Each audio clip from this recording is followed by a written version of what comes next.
Chouette, chapitre 20. Une limousine plus petite déposa le maire de Coconut Cove, le conseiller municipal Bruce Grundy et le président de l'office de tourisme sur le site du futur chantier. Un camion satellite d'une chaîne de télévision de Naples suivit, précédant un photographe de presse. Des employés municipaux attachèrent des banderoles rouges, blanches et bleues à la clôture et suspendirent un calicot où on lisait, écrit à la main, Bienvenue Maman Paula. À midi moins 10, Roy et Béatrice arrivèrent. Cette fois, elle était sur le guidon tandis que lui pédalait, l'appareil photo en sécurité dans son sac à dos. Ils furent interloqués de voir qu'ils n'étaient pas les seuls au rendez-vous. Le garçon aux taches de rousseur, la fillette rousse et la moitié, au moins, des élèves de la classe d'histoire de Mr. Ryan étaient déjà là, plus un bon paquet de parents. « Qu'est-ce que tu as bien pu leur raconter hier à tout cela ?» demanda Béatrice. « Tu leur as promis des crêpes gratos ou quoi ?»« Je leur ai juste parlé des chouettes, c'est tout, » fit Roy. Il eut une autre surprise agréable quand une fourgonnette du club sportif de Trace Middle arriva et que les coéquipières de foot de Béatrice en dégringolèrent. Certaines d'entre elles portaient des pancartes. Roy fit un grand sourire à Béatrice, qui haussa les épaules, genre pas de quoi. Ils examinèrent la foule qui grossissait, mais n'y virent pas trace de son demi-frère le fugueur. Nulle trace non plus des chouettes, ce qui n'étonna pas Roy avec tout ce vacarme dû aux humains. Les oiseaux resteraient vraisemblablement sous terre, en sécurité dans le noir. Roy savait que ceux de la crêperie misaient là-dessus, que les chouettes, trop effrayées, ne s'aventurent pas à l'extérieur. À midi et quart, la porte de la caravane s'ouvrit tout grand. Le premier à émerger fut un policier que Roy reconnut, l'agent de Linco, puis vint le tour du contremaître au caractère de cochon, puis un type à l'air frimeur, avec des cheveux blancs et des lunettes de soleil naze. La dernière à sortir fut la femme qui jouait Maman Paula dans les spots télé. Elle portait une perruque d'un gris fer brillant, des lunettes cerclées et un tablier chiné. Quelques personnes applaudirent en la reconnaissant, et elle les salua en retour mollement. Le groupe s'avança jusqu'à un rectangle déblayé, entouré de cordes, au centre du futur chantier. On tendit un mégaphone au type aux cheveux argentés, qui dit s'appeler Chuck E. Muckle, un vice-président venu du siège du groupe Maman Paula. Il ne se prenait pas pour de la merde, Roy le vit clairement. Ignorant le contremaître et l'agent de police, Mr. Muckle se mit avec un grand enthousiasme à présenter certains gros bonnets du coin, le maire, un conseiller municipal et le directeur de l'office de tourisme. Je ne puis vous exprimer combien je suis fier et ravi que Coconut Cove accueille notre 469e restaurant familial, déclara Mr. Muckle. Monsieur le maire, monsieur le conseiller Grundy, et vous tous, vous qui êtes des gens formidables rassemblés en cette magnifique journée floridienne, je suis ici pour vous promettre que Maman Paula sera une bonne citoyenne, une bonne amie et une personne de bon voisinage pour tout le monde. Sauf pour les chouettes, fit Roy.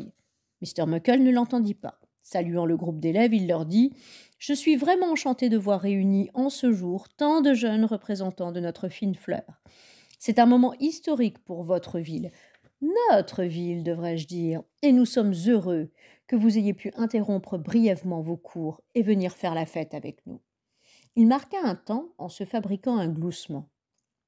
« De toute façon, je m'attends à ce que nous nous revoyions tous très bientôt, une fois notre restaurant ouvert et Maman Paula active derrière les fourneaux. Et dites-moi un peu, qui parmi vous aime les galettes d'avoine à la réglisse ?» Il y eut un instant d'embarras. Seuls le maire et le conseiller municipal levèrent la main. Les joueuses de foot tenaient leurs pancartes faites maison, le côté sans inscription tourné vers l'extérieur, comme si elles attendaient les directives de Béatrice. Mr. Muckle eut un hennissement nerveux. « Maman Paula, ma très chère, je crois que le moment est venu. Est-ce qu'on peut commencer ?» Tous posèrent côte à côte, le vice-président, le maire, Maman Paula, le conseiller municipal Grundy et le patron de l'office de tourisme pour l'équipe de télévision et le photographe de presse. On leur remit des pelles dorées et, au signal de Mr. Muckle, tous les dignitaires sourirent, se penchèrent et retournèrent une pelletée de sable. À un nouveau signal, une poignée d'employés municipaux applaudirent en poussant des acclamations. C'était le truc le plus bidon que Roy ait jamais vu. Il n'arrivait pas à croire qu'on passerait ça à la télé ou qu'on en parlerait dans le journal. Ces gens-là, Ils sont pas vrais, dit Béatrice. À peine la pose pour la photo terminée, Mr. Muckle jeta sa pelle dorée et s'empara à nouveau du mégaphone. Avant que Bulldozer et Pelleteuse n'entrent dans la danse, fit-il, Maman Paula en personne tient à vous dire quelques mots. Maman Paula n'avait pas l'air folle de joie qu'on lui mette le mégaphone entre les mains. Votre ville est vraiment sympa, fit-elle. Je vous verrai au printemps prochain lors de la grande ouverture. Ah non, vous ne nous verrez pas.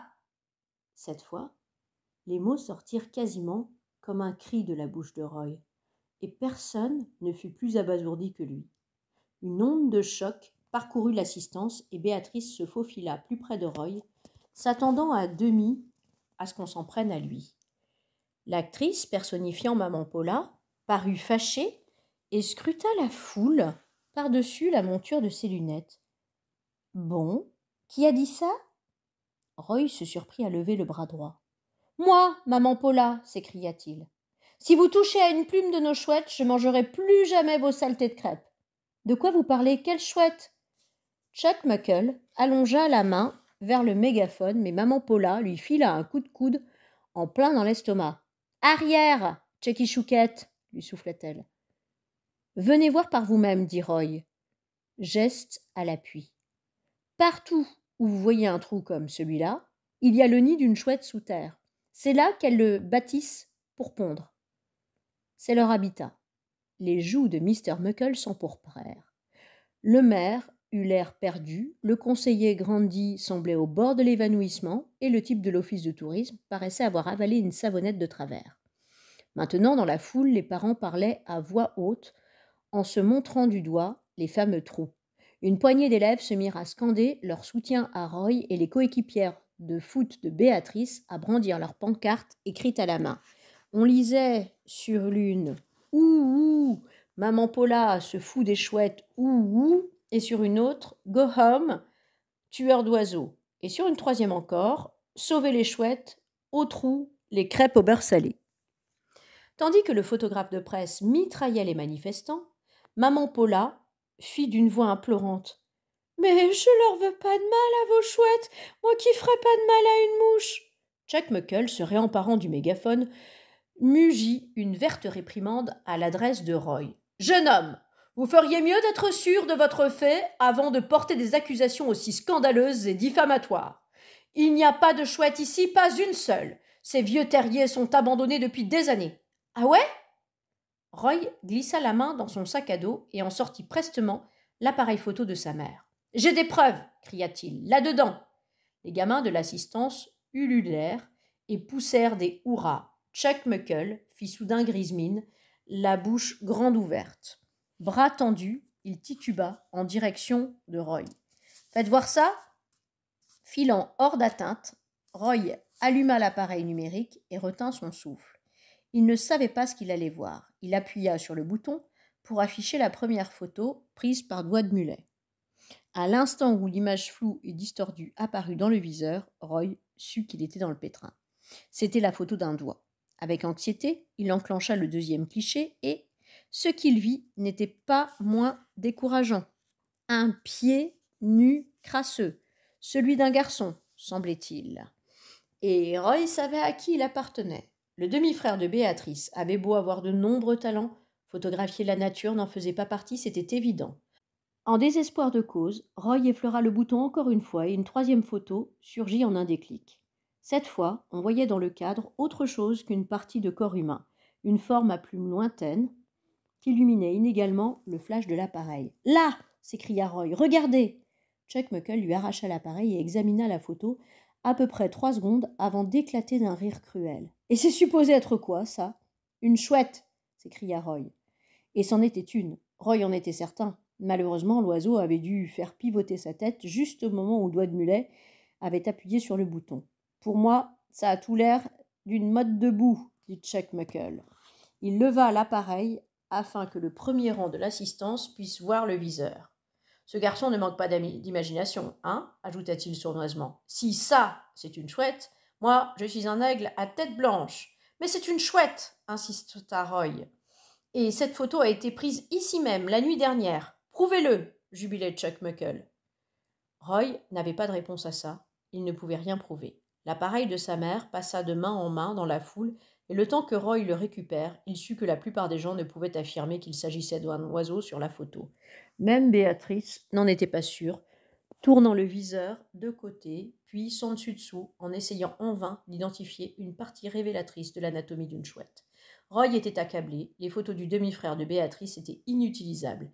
Les autorités chargées de la protection de la chouette des terriers n'empêcheraient jamais la construction de la crêperie en se basant sur des preuves aussi floues. Merci beaucoup d'être venu, dit Mr. Muckle à la foule dans son mégaphone, et merci aussi de votre patience pour ce retard pour le moins inconsidéré. Nous vous recevrons tous, vous les amateurs de crêpes, au printemps prochain pour un petit déjeuner copieux. D'ici là, cette cérémonie est officiellement terminée. Les élèves de Trace Middle s'agitaient nerveusement, les yeux fixés sur Béatrice et Roy, dont le plan était plutôt mal en point.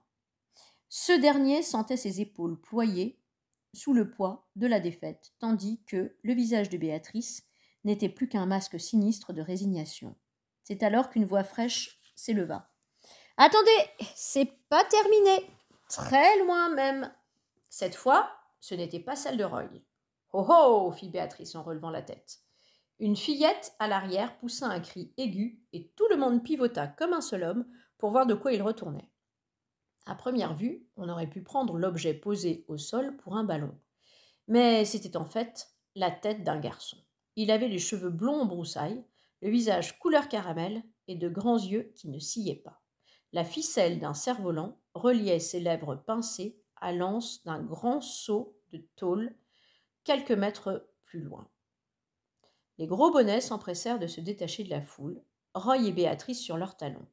Ils s'arrêtèrent tous pour regarder bouche bée, la tête sur le sol. « Quoi encore » gémit le contremaître. Chuck Muckle tempêta. « Qui a eu l'idée de cette sale blague ?»« Juste ciel » cria le maire. « Il est mort ?»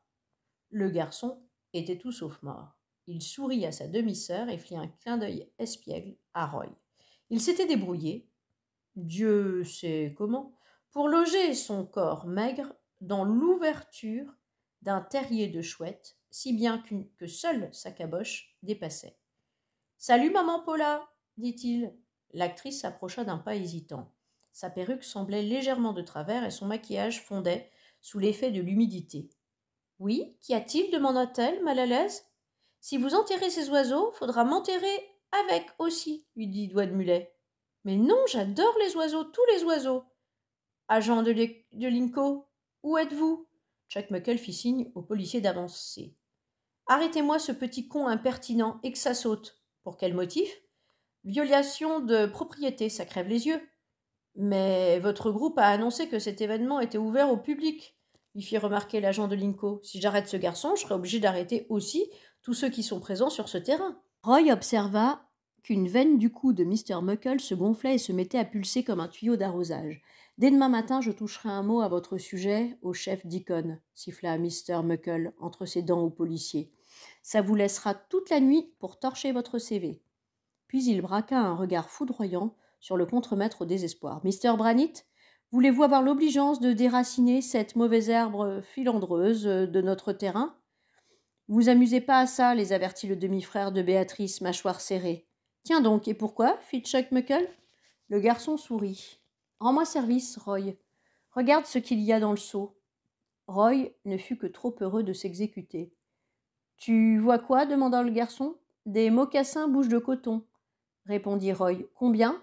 9 ou 10. Ils ont l'air heureux, Roy ? Pas vraiment. Que penses-tu qu'il arrivera si je renverse ce truc ? » Du bout de la langue, Doigt de Mulet montra la ficelle qui le reliait au seau. « Quelqu'un pourrait être gravement mordu, » fit Roy, jouant le jeu. Il n'avait été que moyennement surpris, mais soulagé de constater que les serpents du seau étaient en caoutchouc. Mr. Muckle mijotait dans son jus. « C'est ridicule. Branitt, faites ce que je vous ai dit. »« Retirez-moi ce gamin de ma vue. » Le contremaître recula. « Très peu pour moi, je raffole pas des serpents. »« Ah non ? Alors vous êtes viré. » Une fois de plus, le vice-président se tourna face à l'agent de Linco. « Rendez-vous utile. »« Tuez-moi ces sales bestioles. »« Non, monsieur. »« Avec tout ce monde autour, c'est trop dangereux. » Le policier s'approcha du gamin et plia un genou. Comment tu es entré ici lui demanda-t-il. J'ai sauté par-dessus la clôture hier au soir, puis je me suis caché sous une pelleteuse, répondit le garçon. Vous êtes passé devant moi au moins 5 fois. C'est toi qui as bombé ma voiture de patrouille la semaine dernière? Sans commentaire. Et qui t'es enfui de l'hôpital? Sans commentaire, bis, fit le garçon. Et qui a accroché le t-shirt vert à mon antenne?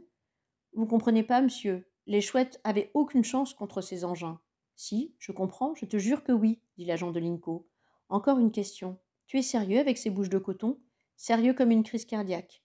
Je peux jeter un coup d'œil dans le seau? Les yeux du garçon papillotèrent. À vos risques et périls, fit-il. Roy chuchota à Béatrice. Faut qu'on fasse quelque chose et vite. Ces serpents sont pas des vrais. Ah, géant. Au moment où le policier s'approchait du seau, Béatrice s'écria. Faites pas ça, vous allez vous faire mordre. L'agent de Linco ne broncha pas. Il examina le contenu, pendant ce qui parut une éternité à Roy et Béatrice. C'est cuit, se dit Roy, morose. Impossible qu'il remarque pas qu'ils sont bidons.